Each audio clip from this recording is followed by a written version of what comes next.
muka dia hancur. Mukanya hancur. Aduh, aku ngebayangin tau Kak, kayak muka orang tapi tuh yang kayak udah hancur-hancur gitu. Kayak bekas kecelakaan gak sih? Ngeri banget sih.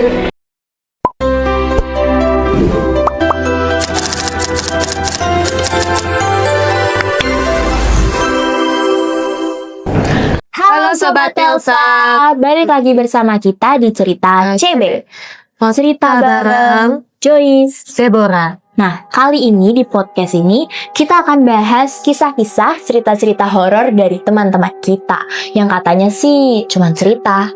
Bener banget, kami juga udah memilah beberapa cerita-cerita dari teman kita yang udah kerasa banget feel horornya nih buat.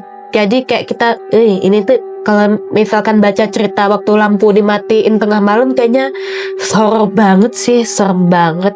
Gak bisa dipikirin juga tuh pakai logika, itu udah gak nyampe. Ya benar banget. Nah, karena banyak banget nih teman-teman yang kayak mikir, apaan sih kisah horor tuh kayak cuman cerita, cuman mitos, atau kadang tuh malah ada yang mikir ini tuh kayak bohongan dibuat-buat gitu ya Kak. Iya, kayak udah ini legenda, mitos apa kayak gitu. Iya benar, tapi karena kali ini kita akan baca cerita-cerita dari pengalaman pribadi teman-teman kita, jadi teman-teman bisa ngukur, oh ternyata beneran ada nih kisah yang langsung dari orang. Iya, langsung terlihat jelas gitu.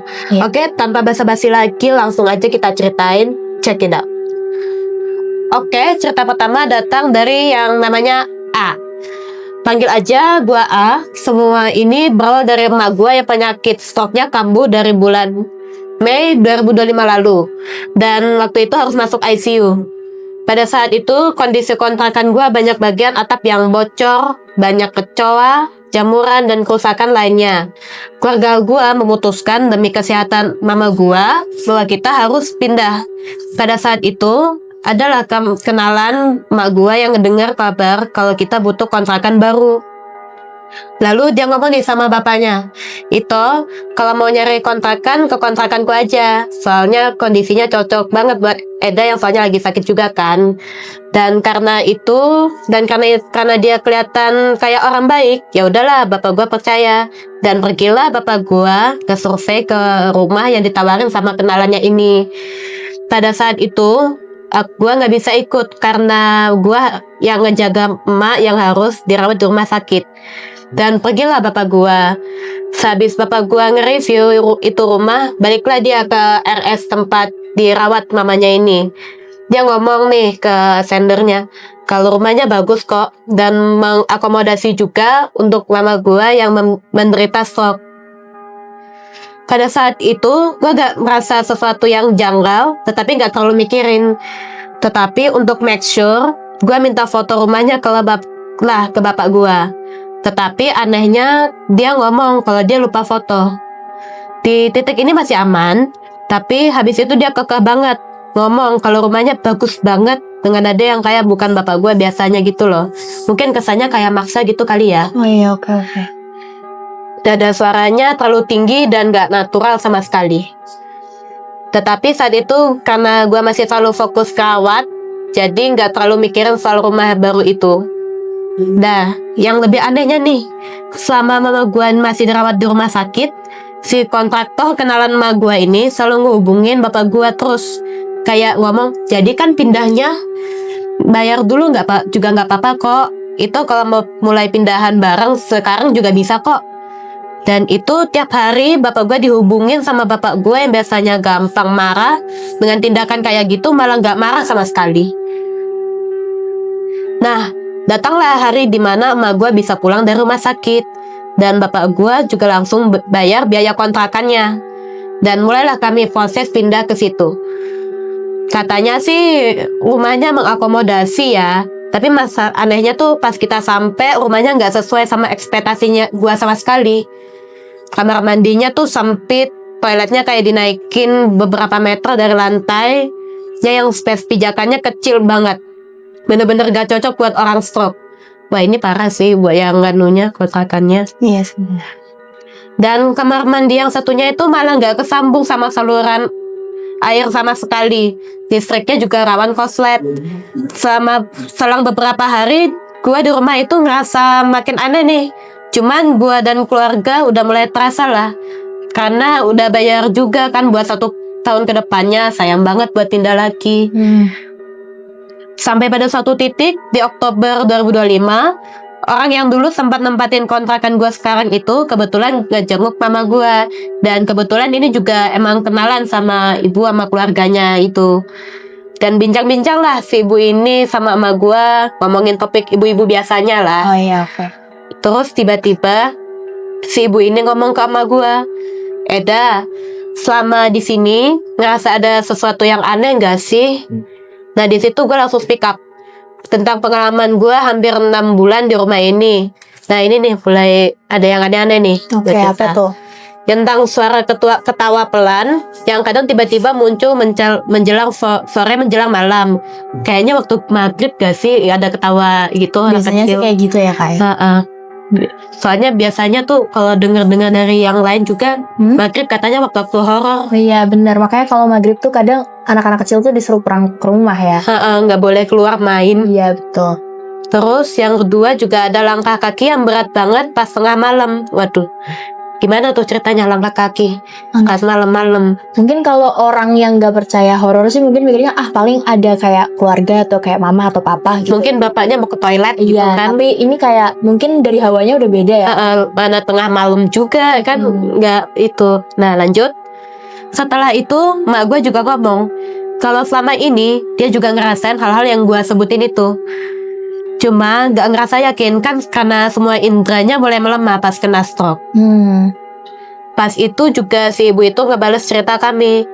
Dia cerita kalau anaknya yang paling muda itu indigo dan bisa ngelihat yang kayak begituan. Dia cerita kalau anaknya ini ngelihat ada arwah anak bayi di sini. Dan emang aura kata anak indigonya ini emang gelap. Walah, oke.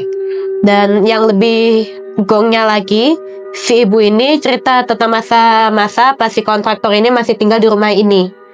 Katanya rumah ini sempat dirubah jadi rumah sakit kecil-kecilan untuk suaminya yang sakit pada saat itu. Dan katanya si suami ini emang meninggal di rumah ini. Dan si kontraktor dengan kondisi mental yang masih nggak bisa ngelepas kepergian suaminya, gak ngelapor ke tetangga kalau suaminya itu udah meninggal. Dan si ibu semenjak itu emang katanya hawa rumah ini langsung berubah. Si ibu ini juga curiga kalau arwah bayi yang diomongin anaknya itu kayak dijadiin tumbal buat ngerayuin orang-orang yang buat mau ngambil kontrakan ini. Waduh, gak habis pikir. Terus Kak gimana? Nah lanjut, terus habis itu gue sama emak gue merinding sekujur tubuh karena gak expect kalau cerita di balik perasaan kami yang janggal selama ini bakalan kayak gitu. Gue jadi posisi sendernya sih juga shock sih. Iya Pak. Soalnya gak expect aja gitu arwah anak bayi dibuat penglaris tuh. Tapi banyak loh kayak yang kayak gitu. So ya? Iya, bahkan misal nih kayak orang tuh bikin usaha kadang tuh kayak bikin tumbal gitu loh biar laris gitu. Banyak banget sih ternyata. Dan aku juga baru tahu kalau ternyata banyak yang kayak gitu. Tau. Iya sih, bener. Ya terus gimana Kak? Dan lanjut ini, dan mulai masuk akal juga. Mungkin si kontraktor ngubungin bapak gua terus-terusan pas itu karena dia takut kita bakal lepas dari guna-guna rumah ini. Dan kenapa perilaku bapak gua menjadi aneh selama periode itu. Setelah si ibu dan suaminya itu pulang, mak gue cerita langsung ke bapaknya sender ini.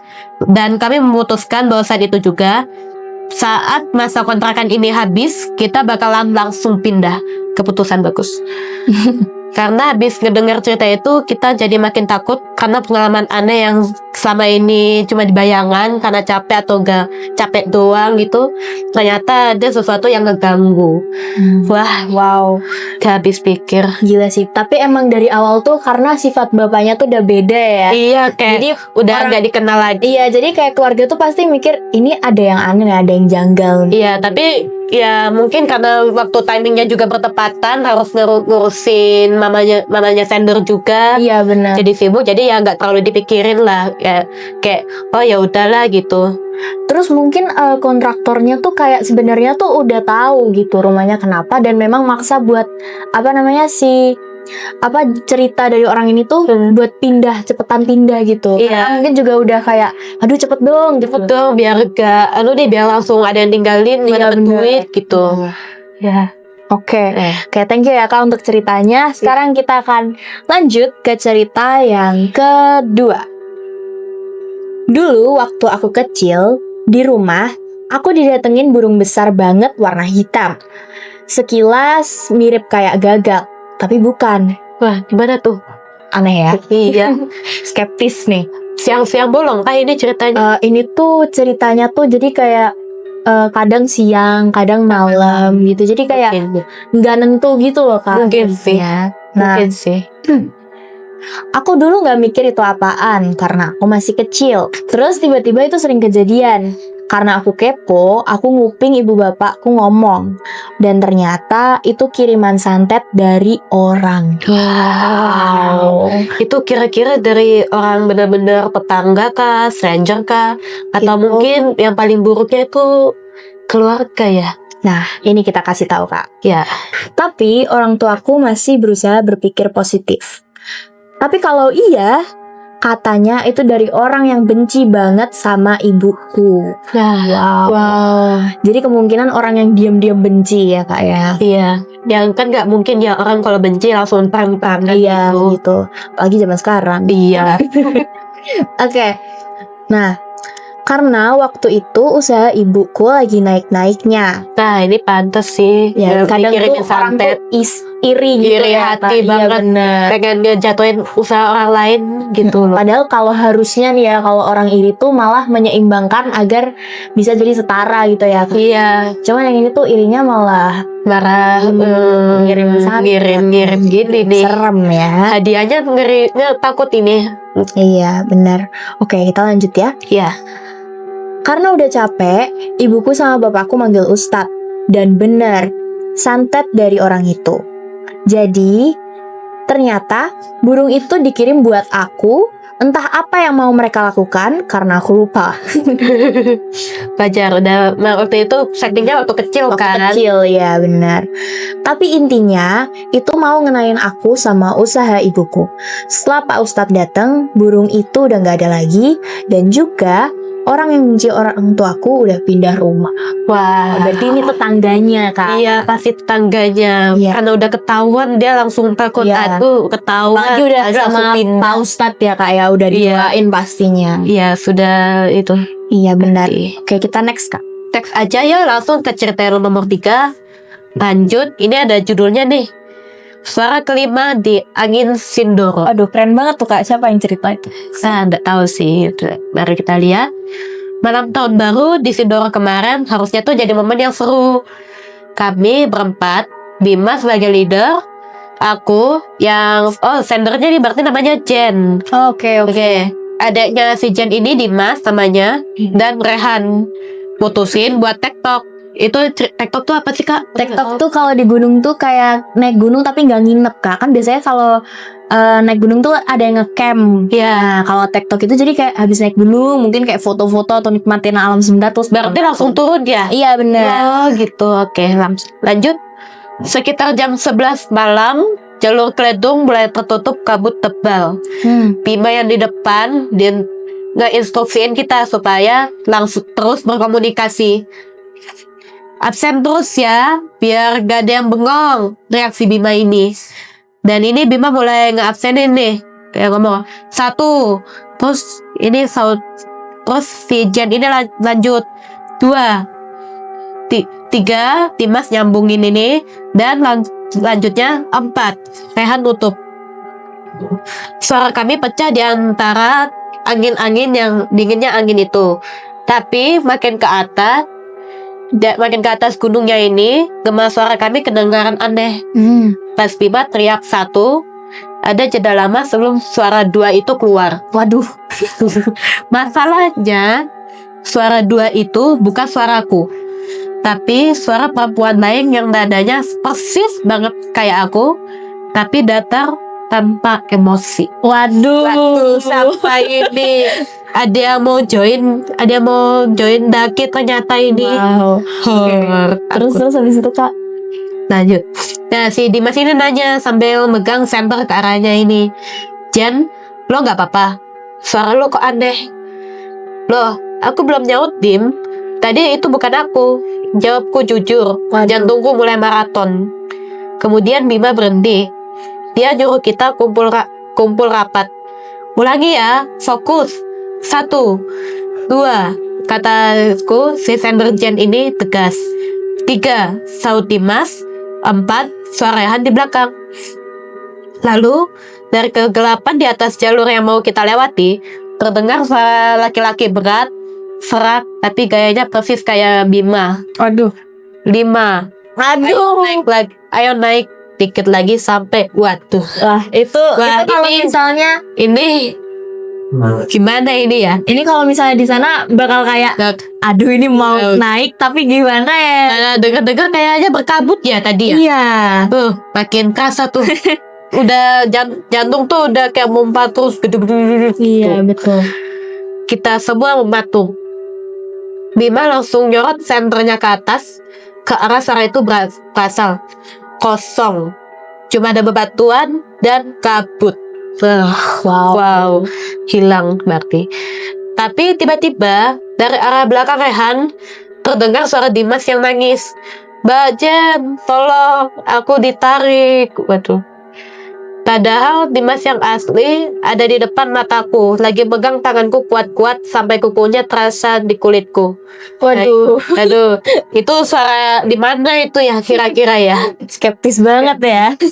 Terus Kak. Jangan dengerin, itu cuma angin. Bentak si Bima sambil coba tenangin. Padahal aku bisa lihat tangan Bima yang megang trekking pole juga gemetaran hebat. Sepanjang sisa perjalanan ke puncak, suara kami berempat kayak diputar ulang di sekeliling kami. Waduh, kayak gimana tuh ya rasanya ya? Kayak mau turun pun udah sampai situ ya Kak. Udah nanggung. Iya. Dan ada suara Bima yang ketawa, suara aku yang manggil-manggil Dimas, sampai suara Rehan yang teriak kesakitan. Wah, wow. Kalau Mbak Joy, kalau misalkan di posisi itu kayak gimana nih rasanya nih? Pastinya kayak ini sih, berusaha buat nggak denger banget. Apalagi tuh rame banget kan ya suaranya kayak gitu. Iya, bersaut-sautan gitu ya berarti suaranya. Iya, pasti bersaut-sautan, teriak-teriak gitu. Ngeri banget sih. Padahal kita semua cuma diam 1000 bahasa, jalan nunduk dan gak berani natap. Waduh. Udah jadi kalem dulu. Tiba-tiba di sekeliling ada banyak suara-suara yang entah dari mana. Dan terus malam itu kami sadar di Sindoro bukan cuma fisik yang diuji, tapi telinga kita dipaksa buat milih mana suara temen yang asli, mana suara penghuni yang pengen ngajak kita ke jalan arah yang salah. Waduh. Tapi emang ini sih Kak, kalau di gunung itu emang banyak kejadian-kejadian mistis. Iya. Ini latar belakangnya tuh malam kah? Sepertinya malam sih. Soalnya kan katanya pakai song ya. Center juga. Oh iya benar. Tapi iya sih benar Kak, karena biasanya tuh di gunung tuh banyak banget kejadian mistis, apalagi kalau malam. Iya. Makanya kadang kan ada aturan yang kayak di gunung mana nggak boleh lo nggak boleh ini harus berperilaku baik juga. Iya gitu, karena memang banyak penghuninya. Iya, penghuninya tuh pasti banyak dan kadang emang ada yang asli atau yang itu deh, yang itulah pokoknya. Iya benar banget. Oke, terima kasih ya untuk Kak Jen untuk ceritanya. Oke, menurut aku cerita paling seru sih Kak. Iya. Karena tadi aku langsung kayak hah gitu. Iya. Oke, lanjut ya. Oke, kita lanjut ke cerita yang keempat. Kita mulai ya Kak. Iya. Jadi dulu pas aku ngurus dalam nyalahin salah satu spoilin dasa Dharma Pramuka, aku sama 9 temanku yang lain itu tugasnya ngelilingin api unggun sambil bacain dasa Dharma satu persatu. Nah, setiap kita selesai baca, kita oper apinya ke orang selanjutnya yang harusnya baca dasa Dharma yang selanjutnya. Tapi ada salah satu dari temanku yang salah sebut urutan. Jadi, dia itu harusnya urutan 5. Iya. Nggak sengaja ngomong 4. Nah, ini sih normal ya kalau menurutku ya. Iya. Mungkin karena saking gugupnya atau mungkin ngantuk ya. Iya bener. Nah, setelah selesai ngucapin dasa dharma, tiba-tiba ada yang bilang 5. Agak keras. Ya. Kita kira kakaknya atau temen yang lain yang biasanya suka jahilin. Ya. Terus gimana Kak? Tapi setelah selesai, kok ada yang denger, ada yang enggak. Waduh. Nah itu tuh. Waduh. Kalau Ada yang nyelip. Nah ada yang nyelip tuh. Pembina juga nggak tahu apa-apa. Waduh, Ya pembina- sampai sekarang bingung gimana. Tapi ya udah. Wah, sih. sendernya aja kayak ya udahlah mungkin apa gitu. Tapi yang ini loh pembinanya nggak tahu apa-apa. Wow. Berarti itu ini aku Bukan jadi orang nggak sih kak? ya aku jadi mikir nih ini pembinanya jangan-jangan nggak dengar ini suara limanya ini nih. Bener banget. Dan ini tuh kayaknya suasananya lagi camping gitu ya. Ya lagi camping kan biasanya kalau pramuka tuh kemah terus malam-malam tuh ada api unggun. Iya. Dan biasanya tuh emang denger-dengar dari yang lain juga. Kalau misalkan waktu malam kemah pramuka pas api unggun itu emang banyak-banyak kejadian aneh sih. Iya banget. Banyak pengalaman-pengalaman yang kadang tuh kalau orang tuh dengernya tuh kayak apaan sih, enggak kita nggak ngerasain kok gitu kan. Iya, tapi dibuat yang ngedengerin tuh aduh kayak itu apa ya? Iya bener banget. Udah langsung ngeri-ngeri sedep, Iya betul. merinding. Ya udah kak, boleh dong lanjut ke cerita yang selanjutnya. Nah, dan yang ini adalah cerita yang kelima, yang itu ini juga buat cerita penutup nih. Wow. Oke. Mungkin ini spesial kali ya. Oke, boleh dong kak. Dan dari yang aku baca juga ini masih sama nih itunya. Topiknya tuh masih di kemah pramuka. Wow, oke. Berarti Kebetulan. ini ada 2 orang yang ceritanya sama nih tentang kemah pramuka ya. Iya betul. Mungkin Oke. tapi mungkin agak beda dikit ya. Ya oke. Oke. Boleh dong kak diceritain. Langsung aja. Tepat di tanggal 1 Oktober 2024 kemarin itu, aku duduk di bangku kelas 10. Dan bertepat pada tanggal itu juga, aku kemah di Bantir. Dan ini disclaimer dikit aja. Sendernya ini memilih buat nyamarin nama tempat sama nama instansi sekolahnya ya. Oke. Dan ini lokasinya di Bantir, Bandungan. Aku kesana 3 hari. Aku sih udah searching di medsos kalau tempatnya tuh emang bisa dibilang horor, tapi aku biasa aja. Tapi setelah sampai ke sana, oke-oke aja sih. Malamnya juga oke. Di hari pertama intinya seru abis lah. Ditambah ada kunjungan dari SMA atau SMK lain. Nggak kebayang nih, kayaknya rame banget gitu ya. Iya betul. Terus lalu di hari kedua pagi, siang, sore oke aja. Dan tiba di saat api unggun. Api unggun lagi nih, aduh. Momennya di api unggun lagi. Kita semua dikumpulin di lapangan luas, bentuknya ngelingkar, cuma tunggu cowok sama cewek dipisah. Dan kebetulan aku ini di kelas C, otomatis di belakang sendiri nih. Belakang sendiri dapatnya. Terus pembina sama PJ itu bilang, jangan ngelamun ya. Teman sebelah kanan kiri diingetin. Ini normal gak sih? Kalau misalkan dari unggun diingetin terus, jangan ngelamun, jangan bengong. Iya benar. Harus sadar terus. Dan ya udah oke aja kan. Nah di pertengahan upacara api unggun, kakiku mulai sakit kayak kram gitu. Ya udah aku agak nunduk sambil menjat kakiku yang lagi sakit itu. Pas aku berdiri lagi, aku lihat dari sela-sela dari sang cowok kayak orang tapi bukan orang. Aduh. Kayak orang tapi bukan orang, nih gimana ya ceritanya ya? Apakah orang setengah hewan Apakah orangnya terbang dikit atau agak transparan dikit? itu belum disetting itu biar jelas itu. Oke, tadi dari sampai mana ya? Oh ini, pas ku perhatiin lagi dia terbang ke aku. Waduh, Wah, udah pertamanya ngelihat terus pengen lihat kau malah terbang. kayak bayangin lagi baru diri nih, tiba-tiba lihat itu orang atau bukan ya, tiba-tiba terbang. Terus kak gimana kak? Aku kaget dong, terus jatuh ke belakang. Untung ada guru sama PMR nolongin aku, terus digendong, didudukin di belakang. Dan dari kejauhan pojok itu ada suara orang teriak. Dan aku juga teriak-histeris karena takut. Ini juga karena panik juga sih, jadi ya aku wajarin aja. Tiba-tiba, dia masuk ke dalam aku. Aduh. Masuk. Aduh. Itu padahal kondisinya sadar ya Kak? Iya, masih sadar-sadarnya, masih kaget-kagetnya tiba-tiba dihap gitu loh. Padahal kan biasanya yang dimasukin tuh yang biasanya ngelamun ya Kak ya. Ini sadar ya Kak ya. Yang padahal dia masih aware gitu loh di sekitarnya. Wow. Tiba-tiba dimasuk. Aduh. Oke. Terus. Dia masuk ke dalam aku. Di situ aku masih sadar kalau aku masih aku, tapi yang di dalam diriku itu bukan aku. Gimana? Itu gimana? Kecuali kalau orang ngelamun sih. Kalau ngelamun kan bisa yang kayak Ngelamun kan ya. abis itu gak sadar gitu kan. Iya, gak sadar Ini gitu. dia sadar. Dia sadar. Tapi kayak ada sesuatu di dalam dirinya tuh yang orang lain gitu. Iya. Bukan dia gitu. Iya, ngeri. Oke. Terus gimana Kak? Terus aku dibisikin gini sama sesuatu itu. Dia bilang gini, "Cepet kalian pergi dari sini sebelum ada yang celaka salah satu dari kalian semua."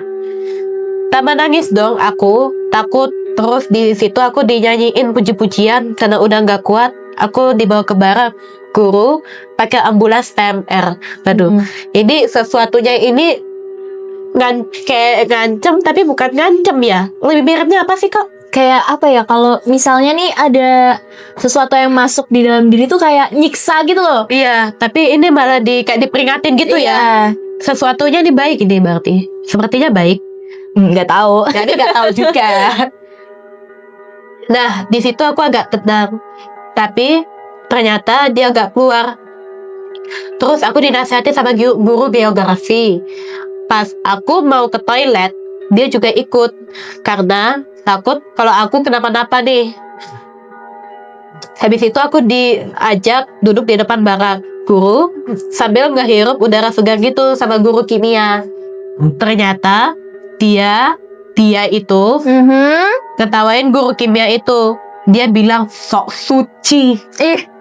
Sambil ketawa-ketawa. Ini ceritanya tuh si itunya tuh masih di dalam tubuhnya kah? Kalau dibaca-baca kayak iya sih masih di dalam. Wow. Dan adanya tuh dia masih bisa sadar gitu loh. Ini masih dibawa ke toilet bareng gitu. Badan tuh ada yang kayak ada yang sadar, ada yang enggak. Wow. Oke. Terus. Dan ini tapi arwah dianya ini agak kurang ajar juga sih. Ngatain suci ke guru lagi. Mungkin dia tahu something yang kita nggak tahu. Bisa juga. Oke, terus gimana Kak? Dan di situ aku bener-bener nggak inget semuanya. Nama aja aku nggak tahu. Tapi karena aku udah cukup baik, guru geografi tadi nganterin ke barakku, balik ke tempat mungkin awalnya. Terus aku disambut banyak teman sebarakku dan aku dikerumunin teman-teman satu kelompok. Temanku yang tahu aku, dia nangis beneran karena dia gak tahu nama dia dan bahkan kita semua kenalan lagi karena aku gak kenal mereka sama sekali. Kalau gitu gimana ya kira-kira? Berarti ya? Langsung lupa ingatan gitu ya Kak ya? Iya, rasanya tuh kayak amnesia tapi ya tapi kok cepet gitu loh. Iya, oke. Terus karena aku dan di situ aku juga pakai bahasa anak kecil karena yang masuk ke aku itu anak kecil. Pantesan. Wow, oke. Ya, lanjut. Terus guru geografi itu pergi ninggalin aku kan sama teman-temanku. Terus tiba-tiba Ray masuk. Ini si Ray ini mungkin apa ya? Antara teman atau mungkin apa? Sepupu mungkin ya? Mungkin teman. Tiba-tiba Ray masuk sama temennya yang kemasukan gitu. Terus teman-temannya Ray yang kemasukan itu nunjuk aku karena dia ada di dalam aku. Teman Ray bilang gini, Iki, ono. Terus gitu. Terus aku disuruh tidur. Terus kepalaku dipegang dan aku teriak, di sini banyak Ray, di sini ada. di sana ada, di sini ada. Terus Ray bilang, iya aku tahu, makanya kamu diam aja. Setelah itu dia keluar. Aku di situ benar-benar lemes bang. Ini dianya ini udah keluar dari tubuhnya atau gimana ya? Mungkin udah keluar ya. Coba terus lanjut Kak, gimana Kak? Aku penasaran banget nih. Ini ada disclaimer-nya nih ya. Oke. BTW disclaimer, sebelum itu semua terjadi dari satu malam sebelum tidur, kita itu nerima materi dari TNI ke lapangan atas dekat barak guru. Ternyata aku salfok. Di atas barak guru ada kakek-kakek bawa cangkul, tapi kepalanya nggak ada. Bener-bener nggak ada. Itu liatnya jelas ya Kak ya? Sepertinya jelas sih. Itu deskripsinya tuh udah kayak jelas banget gitu loh. Kakek-kakek bawa cangkul, kepalanya gak ada. Itu kakek-kakeknya ngapain ya kira-kira ya di atas barak guru ya? Nggak tahu ya Kak. Gak ngeri sih. Mau nyangkul di atas. Aduh jangan gitu. Oke, terus gimana? Tapi aku masih positive thinking. Halu aja. Ya argumen biasa lah. Halu aja. Ngantuk mungkin. Ternyata waktu aku kemasukan dia ada. Jadi waktu kemasukan itu sekaligus dia juga ngelihat lagi ya Kak? Iya, mungkin bisa ngelihat yang lainnya juga. Nah, oke lanjut lagi. Di situ udah mulai baik. Terus aku nyari HP-ku buat ngabarin mamaku. Ternyata mamaku OTW ke Bantir, jemput aku sama bapak sama mamanya Ray sekitar jam 10-an. Terus aku dibawa pulang nih. Aku kira kan udah selesai ya. Ternyata enggak. Bahkan ketika udah pulang belum selesai. Masih diikutin kayaknya ini sampai ke rumah. Oke. Terus ada yang ngikutin aku sampai ke rumah. Dia yang bikin aku demam sampai rumah, tapi dia energinya positif. Dia itu salah satu keturunan Belanda. Dan waktu di mobil itu ada satu yang aku lihat, tapi nggak jelas. Tapi seingat aku, muka dia hancur. Mukanya hancur. Aduh aku ngebayangin tahu Kak, kayak muka orang tapi tuh yang kayak udah hancur-hancur gitu. Kayak bekas kecelakaan gak sih? Ngeri banget sih. Terus gimana Kak? Tapi setelah kejadian itu, aku benar-benar memfokuskan diri sama Tuhan. Terus akhirnya aku sembuh dan mereka udah pergi. Wow. Aku speechless sih Kak.